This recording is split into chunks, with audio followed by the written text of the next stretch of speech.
দাক্ষায়ণী সতী ক্রোধে অগ্নিবর্ণা অগ্নিলোচনা হয়ে বারম্বার শঙ্করকে তাঁর ভয়ঙ্কর নানা রূপ দর্শনে ভীত সন্ত্রস্ত করলেন।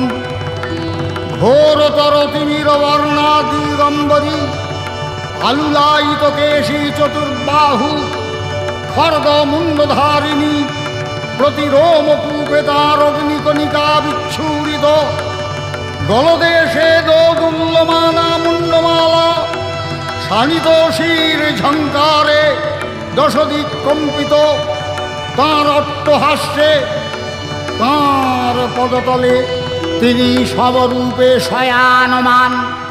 অত্যাশ্চর্য এ রূপ দর্শনে পিতৃগৃহে যজ্ঞ দর্শনে যাবার অনুমতি দানে বাধ্য হলেন স্বয়ং শূলপাণি মহাদেব। কালী করাল